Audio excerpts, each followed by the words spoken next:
to ask you to raise your arms and wave back just the way I am, kind of a royal wave. You can mimic what you can see. You can program the hundreds of muscles in your arm. Soon, you'll be able to look inside your brain and program, control the hundreds of brain areas that you see there. I'm going to tell you about that technology. People have wanted to look inside the human mind, the human brain, for thousands of years. Well, coming out of the research labs just now for our generation is the possibility to do that. People envision this as being very difficult. You had to take a spaceship, shrink it down, inject it into the bloodstream. It was terribly dangerous. You could be attacked by white blood cells in the arteries. But now we have a real technology to do this. We're going to fly into my colleague Peter's brain. We're going to do it non-invasively using MRI. We don't have to inject anything. We don't need radiation.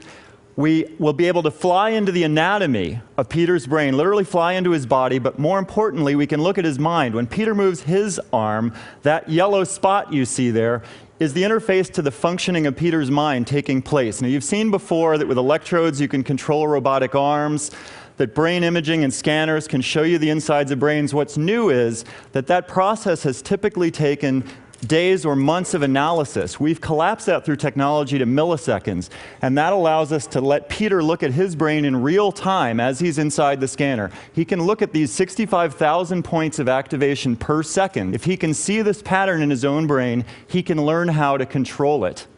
There have been 3 ways to try to impact the brain: the therapist's couch, pills, and the knife. This is a 4th alternative that you are soon going to have.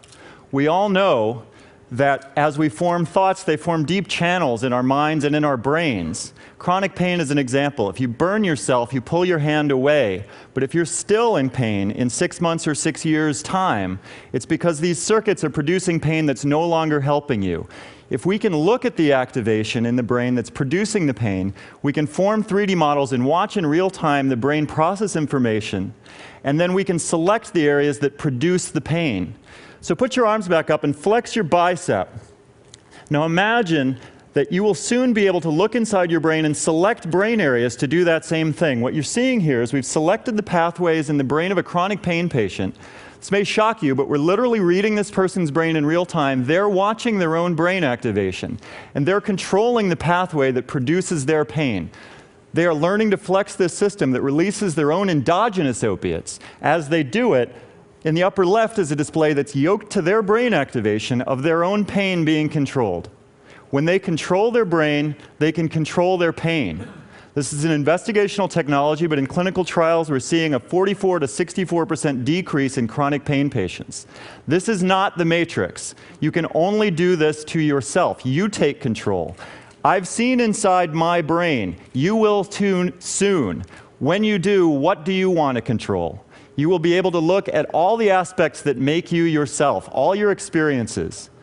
These are some of the areas that we're working on today that I don't have time to go into in detail, but I want to leave with you the big question. We are the first generation that's going to be able to enter into, using this technology, the human mind and brain.